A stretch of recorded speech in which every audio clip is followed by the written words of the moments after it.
Hello. Good evening, good afternoon, good morning, wherever you are on the globe. My name is Sroda Aglago. Welcome to Love, Forgive, Live, where I get to inspire, motivate, empower, and of course, encourage my brothers and sisters. Today, strangely enough, is episode 34. I can't believe I've been doing this long. It's fun to do this because every time I do this, I get so excited knowing that I've imparted something of myself and lessons that I've learned over the years. One thing I would tell you is this. This doesn't get old for me because I truly do enjoy this and I'm very passionate about it. Today's episode is a little different from the usual thing that I talk about. Today's episode, I'm trying to bring a different perspective to this pandemic that is facing all of us in this world. This COVID-19. It occurred to me the other day, I was thinking about how different our lives have become now. Our so-called norms that we knew socially connecting to one another has changed significantly. And I wondered what things would look like in the future. And I hardly think about stuff like that. I don't allow myself to focus too much on what is coming. I tend to focus more on the present and be grateful for it. And of course, understand that I can't control none of that yesterday or tomorrow. But I can certainly take hold of today in a moment and then be grateful for it and enjoy it and make the best out of it. But this time I took the time to think a little more that, wonder what the generation, the younger ones, especially kids that are 2, 3, 4 years old, and of course, kids going to school for the first time. The 5-year-old and the 6-year-olds going to school for the first time, preschool, and of course kindergartners, and noticing that now they don't have to get on the school bus and they would be doing things a little differently. And mind you, the other thing that made me think about all that was actually this strange dream I had. And it was pretty bizarre. Or I should say, cute. I had a dream that little kids were going to school, first day of school, and they were getting in a bus. But the bus driver came and there were 4 attending adults in the bus. And I thought that was kind of strange in the dream when I was seeing the whole thing. I thought, well, that's strange. Why would there be 4 adults? Usually it's 1 or maybe 2 in there. But now 4 female adults who were going to be attending to the kids or assistants to the kids. 1 being the bus driver and then the rest being people to attend to them. And I thought that was kind of strange. Then I took another look. And I recognized that all the kids had masks on. And when they were in line to get on a bus,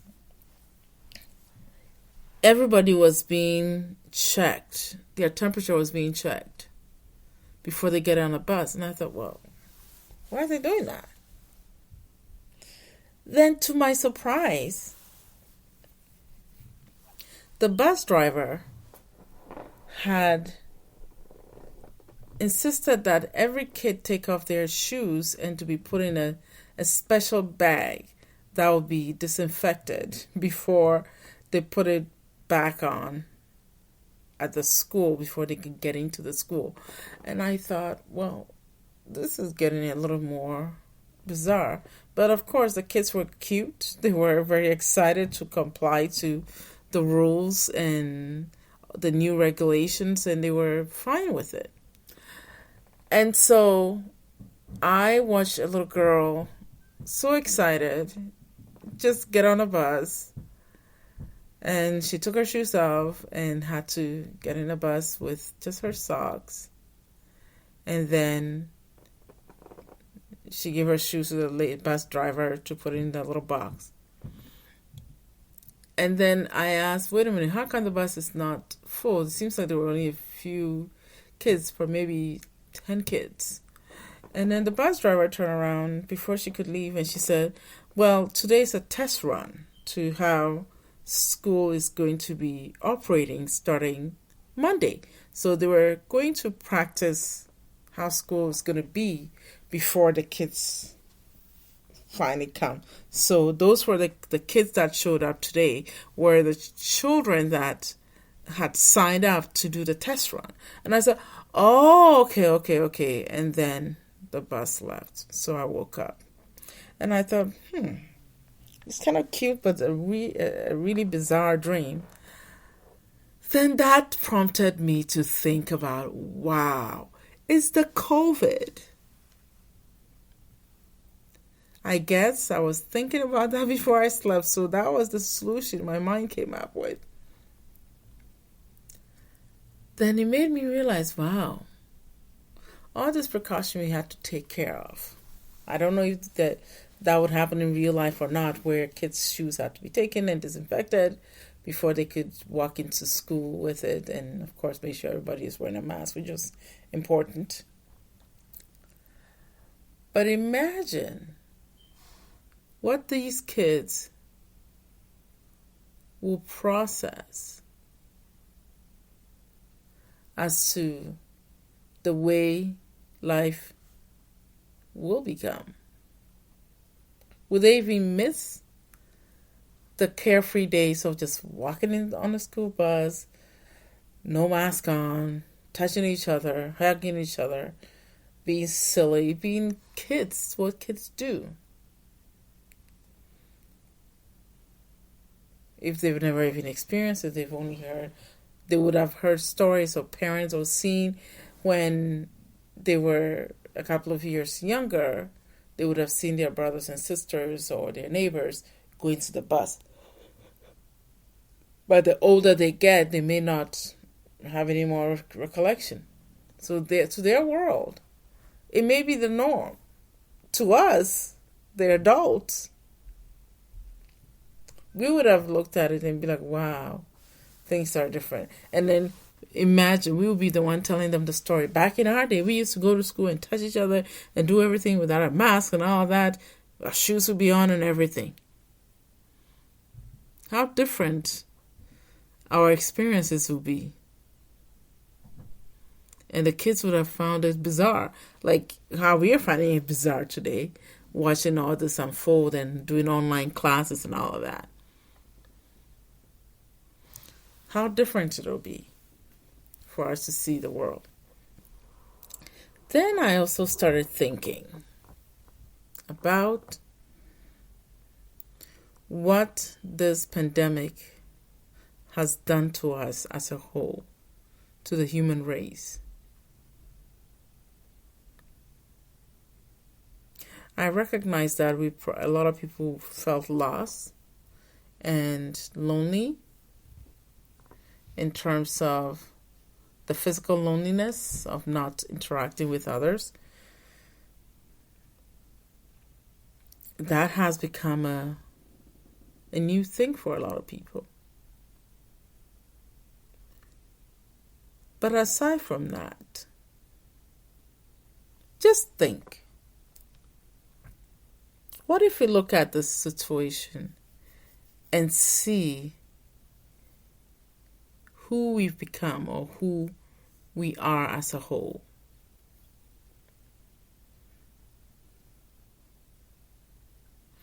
So I will talk about what to do.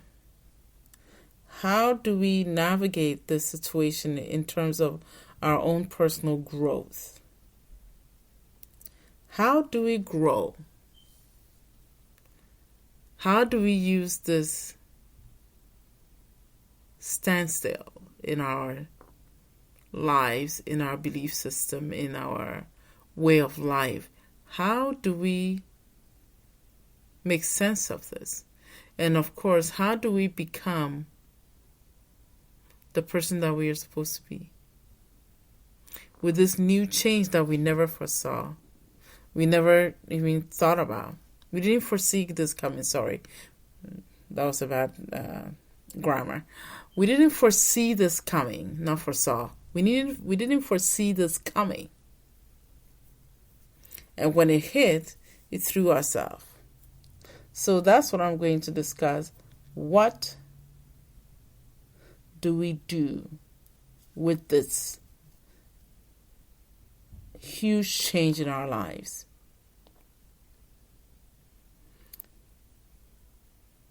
There are some pointers I'm going to give, and I do this with clients when they've been hit with some difficult life changes that drives them to a point where they begin to feel like they're not really who they are anymore, and they try to redefine their sense of self. Okay? And when that happens, how do we make sense of it? Everything, anyways. Because this is how we become either the best version of ourselves or the worst version of ourselves. And when that happens, we have to start thinking about what is important to us. And if it's important, why?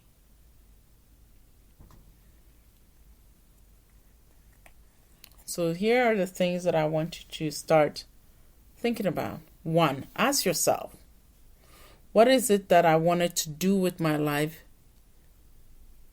Or the stuff that I used to say, I wish I could, I wish I was, and I wish I had. What is the stuff?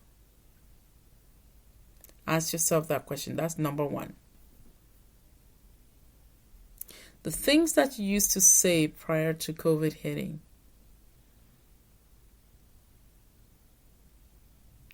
what would you think about doing them now instead of sitting and waiting for this pandemic to be over? Just think about it. What do you think it'll be like if you act on it? Do the things that you wanted to do. Be the person that you wanted to become. Read the book you wanted to read. Better your life the way you wanted to do. And it's not about finances, but it's all about personal growth. What is it? And what if you do? What would that look like? Start imagining that. Because once you do, you will start to realize that you do have a lot more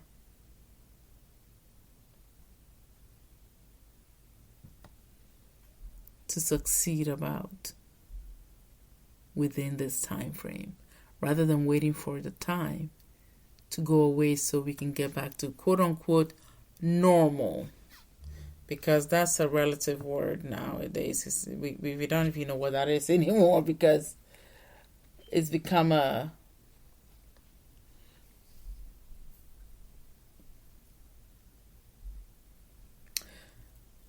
something that becomes not really easy to explain.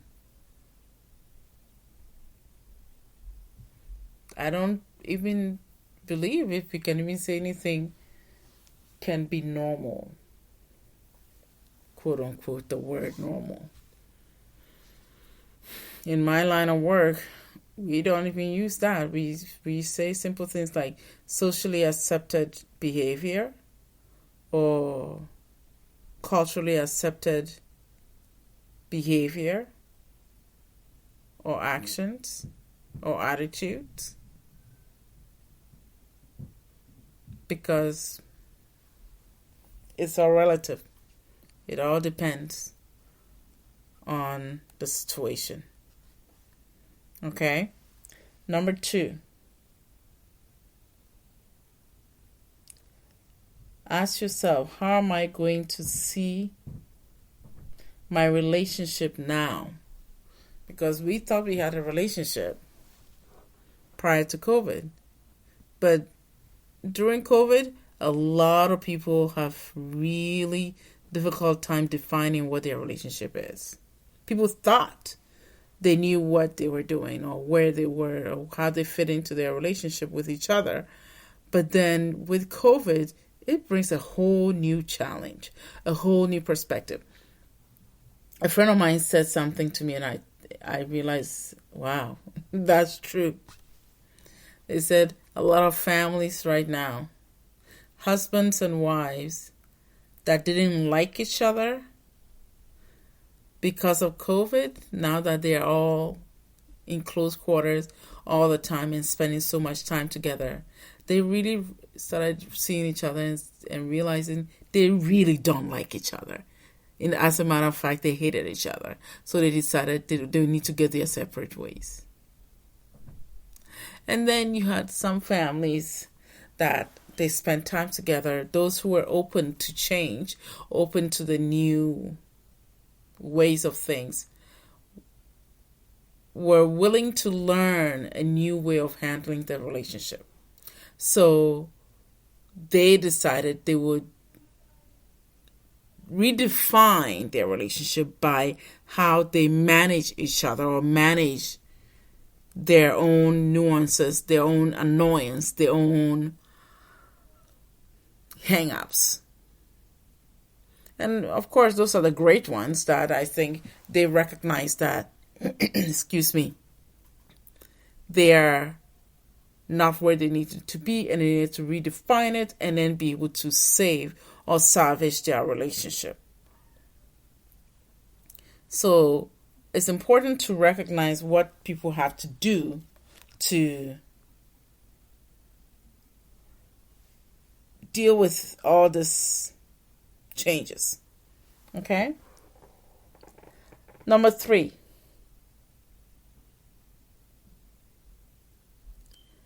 This pandemic is an amazing mirror. It either reveals who you are in terms of what you're made out of, your strengths and your weaknesses, and what attitude you have. Are you a pessimistic person? Are you a optimistic person? Are you the kind that's just waiting for something to drop and then blame? This certainly reveals all that. So this is where you begin to decide, which one am I? Because it reveals everything of you.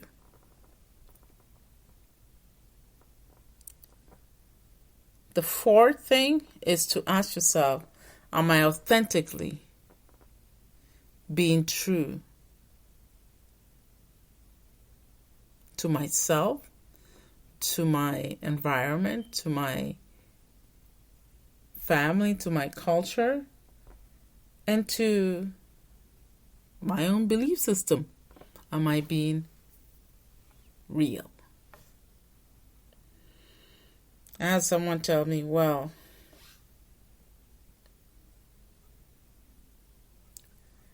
they cannot understand why they need to be real if they don't even know what that is.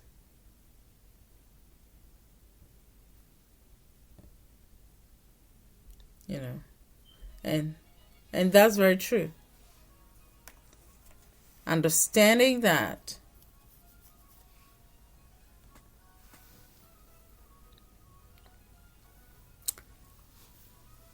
Your authenticity is what is going to carry you through this. Because when everything is done, said and done, the only thing left is that authentic being that you are. So you can choose to hide and pretend, or you choose to be real, authentic to yourself. Recognize what needs to be done, and then take that and create the best version of you.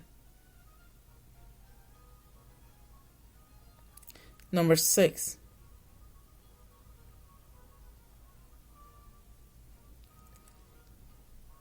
Recognize relationships that haven't been repaired. That is, when you have broken relationships with your family, this is the time to really reach out and make peace. Are you doing something to improve that? Because that's how you become more at peace with yourself. Okay? Because if you're not, it'll trouble you. Because the reason why it'll trouble you, because you have so much time on your hands. And if that's not fixed, it becomes a hindrance to you, and it could even make you sick.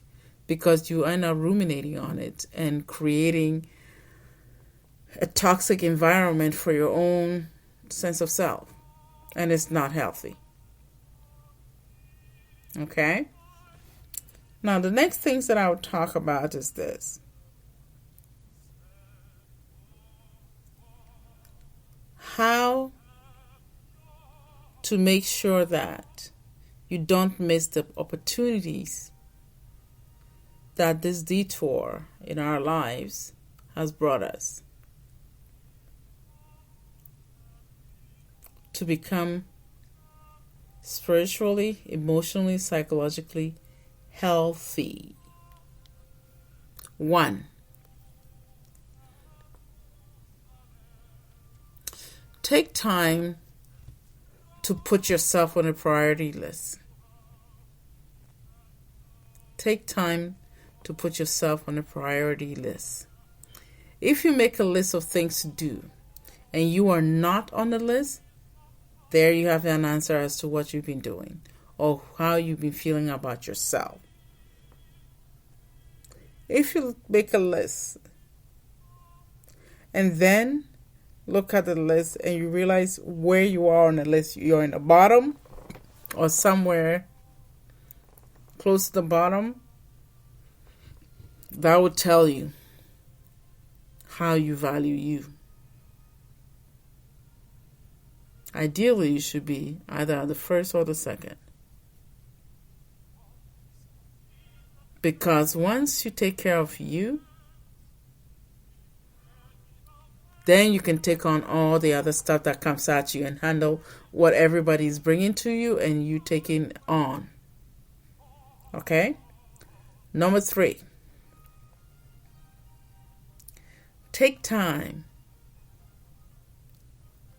to do something that feels good, that makes you feel rejuvenated. Most people will say, well, I don't know. Well, that's okay. But here's an example. There's 2 actually. 1. Or I say A. A is better because this is number 3. A of number 3 is this.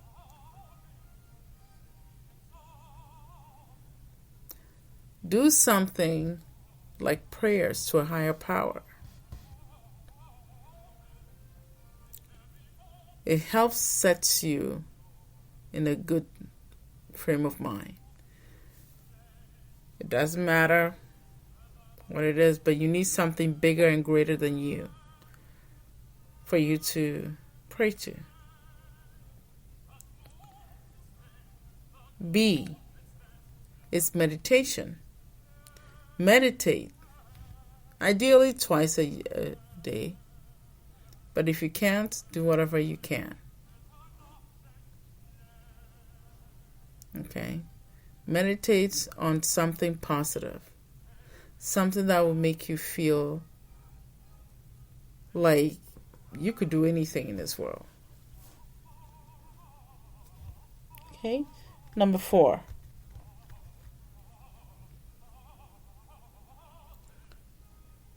Do something like an exercise. A walk, a run, stretching, working out in the gym, weightlifting, whatever it is physically that makes your body sweat.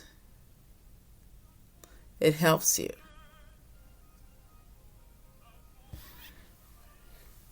Number 5, try as much as you can. Based on what they've been talking about statistically in regards to this COVID, spend some time in the sun. Get some sun. Because it helps you all around. I know personally when I spend time in the sun, oh boy, something amazing happens. I feel good. I love it. I really love it when I spend time in the sun. It changes my perspective.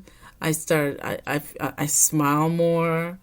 I'm more jumpy and bubbly. I want to dance. Anytime I go for a walk and then I soak in the sun and I come back, sometimes in the driveway, you will see me dancing, having a great time dancing. And meanwhile, nobody dancing with me. It's just me. So get the sun. And of course, the last part, eat right. Incorporate eating habits that your body loves. Eat healthy. I'm not going to tell you what is healthy. You have to look for that. Because I'm not a nutritionist. That's not my field of expertise. So, but I know that eating healthy makes your body feel good. I personally, when I don't eat right, I realize that I'm not comfortable. I get bloated, I get uncomfortable, and it's just, not a fun time in my life. So there you have it. This pandemic has brought a lot of chaos to us, pain, disbelief, confusion, and loss. A lot of loss. But as we are walking into this, they call it the second wave, I hope and pray everybody makes it and take care of yourself, because our world needs you. We all need you. And I wish we would all come out and have some amazing stories to write, amazing experiences, amazing life transformations, and realize, wow, this was terrible, but it taught me this. But also remember this. It may have changed a lot of things for us, but the most essential things, like the fundamental things that we are always grateful for, the sun is still shining. The birds are still chirping. The waters are still around. We can sit there and just listen to the water. Watch. I particularly love going to a koi pond and just listen to the water and watch these koi fish swim in the water. It's beautiful. It's so relaxing.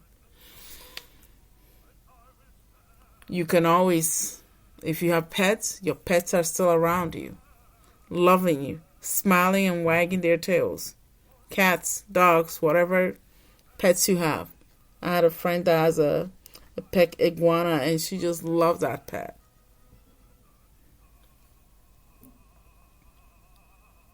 Love on them.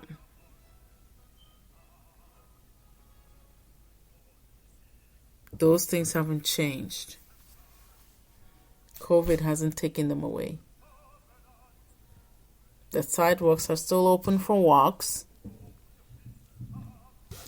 And sometimes, depending on where you are, the beautiful breeze still happens.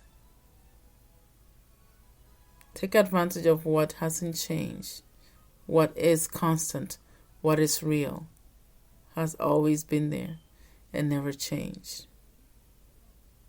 Enjoy those things. And then start being grateful for things that work, because that's how we can get through all this chaos with some sort of a healthy mind. Anyway, so there you have it. Hopefully this helped some of you out there. One thing I would say, I had a friend call me the other day, and she told me, she said, you know what? I never thought I'd be able to get through something like this, but I am, and I'm so surprised because I never expected myself to have this level of strength and focus and do something that I enjoyed. And I asked a friend, what have you noticed about how you deal with people now? And she told me, I smile more now. I'm much more patient. And I was like, wow, patient. I didn't see that coming. And she said, yeah, I'm much more patient.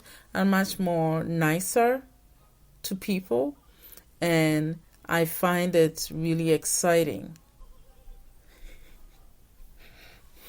to get around people.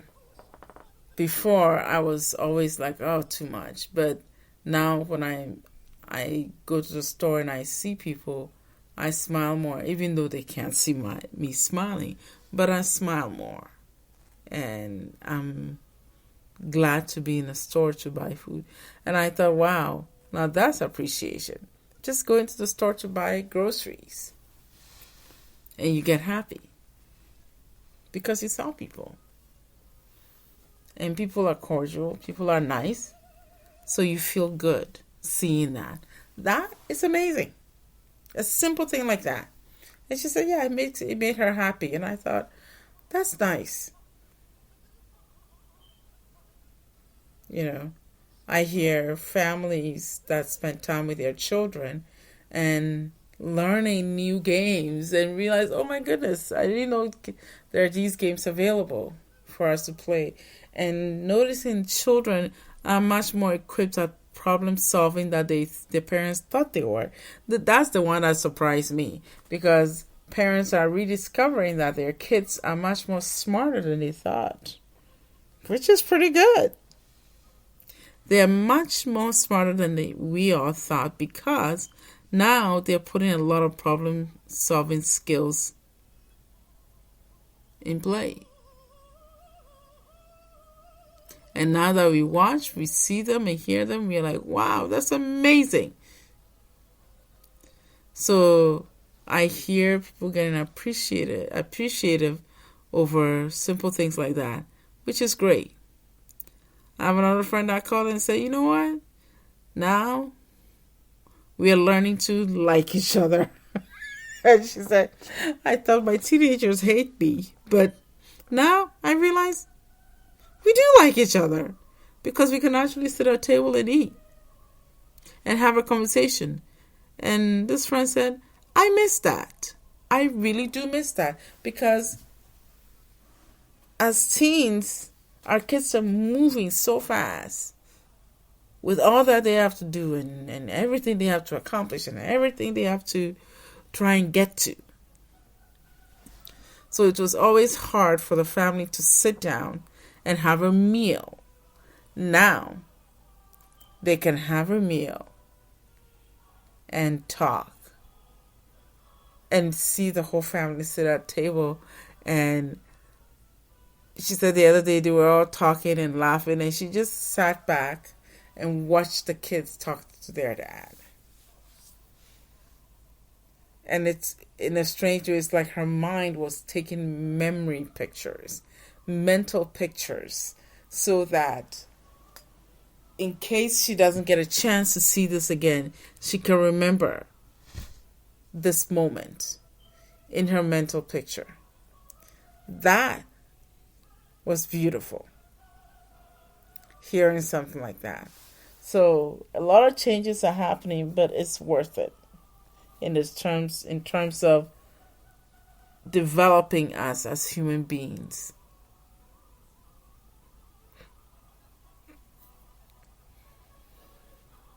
I hope today was helpful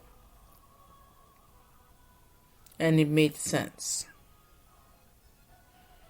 It made sense to me and with the people that I talk to, and I recognize that it's definitely something to be discussed and said. Okay? Now, I realize Thanksgiving is over. Black Friday came and gone. I heard people complain, though, that Black Friday kind of like was interrupted a bit for COVID for some of them, because the way they wanted to do things was not exactly the same. And I was like, well, things are changed. You can't have it the same way. And they were like, yeah, I wanted to. And I said, no, we couldn't have it anymore, because it is what it is. We can't have it the same way anymore. But I've heard people go and stand in line for 5-6 hours still to buy something. People did it. I don't know how they managed to do that, but I don't know. But people did it, which is incredible. I really take my hat off for them, because I don't know how I could do that. Once I remember my child needed a book, a new book. And I went to the bookstore, stood in line for like 2 hours, and then they let me in to get the book for my child. And I thought, wait a minute. I had to be there around 6 o'clock in the morning, and I knew that I needed to be at work at 9. So thank goodness at 8 o'clock I was able to get in and get the book, rush home, pick up my bag, and then get to work on time. It was strange. But I managed to do it that day. And I thought, I don't do this often, but what if I had to do this a lot? But yeah, so people managed to do 5, 6, 7 hours for Black Friday. Kudos to them. Congratulations for your stamina, congratulations for your determination, and congratulations for being one who kept the tradition, because it is a tradition to a lot of people. So great job. My hat's off for you. I couldn't have done it, but you did it. So thank you for showing that some things you got to taste a little bit of what used to be. Now, I wanted to talk a little bit about something that I've done this week. I published a small children's book on Amazon, and it's called Polar Kiss. Polar Kiss, Kiss. And of course, it's written by me, Sroda Aglago, Srod as in David, A as in Apple. The last name is spelled Aglago.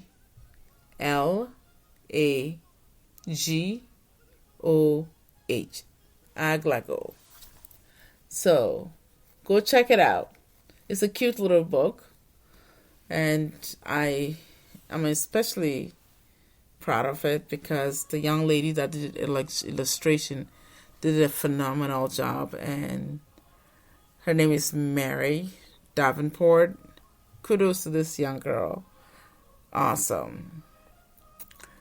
So, like I said, the book is on Amazon. We have the Kindle version, and we also have the paperback. We are working on the hardcover version, but so far, you'll be able to get the book there. It's not much. You should be able to get it. And it's a great book to get for children as a gift, and it's really cute. I love it anyways. Of course I love it because it's my book. I'm excited about it.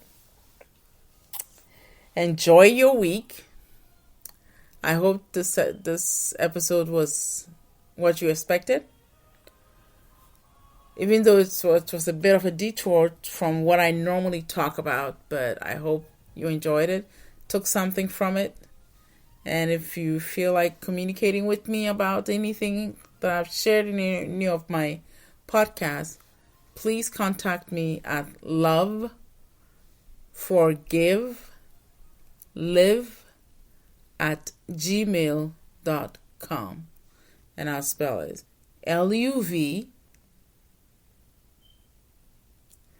the number 4, give, GIVE, live, LIVE, at gmail.com. Those of you who listen on YouTube, like and follow us, like and subscribe. Those on Spotify, like and follow us. On Twitter, like, follow. And of course, all the other, I believe, iHeartRadio and iTunes, thank you. Those on Amazon, thank you. I look forward to talking to you next week. And if there's anything you wish to know more about, email me and I'll be able to address it for you. Every other Tuesday, I do a Facebook live stream for 10 to 15 minutes. If you go on Facebook, you just go to Love, Forgive, Live. And just like the name on the podcast, you'll be able to find our Facebook page, follow and like, and listen to all the other stuff I do discuss there. And it's really a short one, about 10 to 15 minutes. And listen to whatever it feels comfortable for you there, and then join us. The next one will be done not this coming week Tuesday, but the following week Tuesday. Let me double check on the calendar so I can tell you what it is. Sorry for the noise, but I'm just checking to see. That will be December 6th. Not December 6th. It'll be December 8th. Okay? December 8th, I will do a live stream on Facebook at 7:30 p.m. Central Time. Northeast Time in the U.S. I don't know what it is in every other country, but that's the time we do. Check it and let's talk. Thank you. And have a great week, everybody.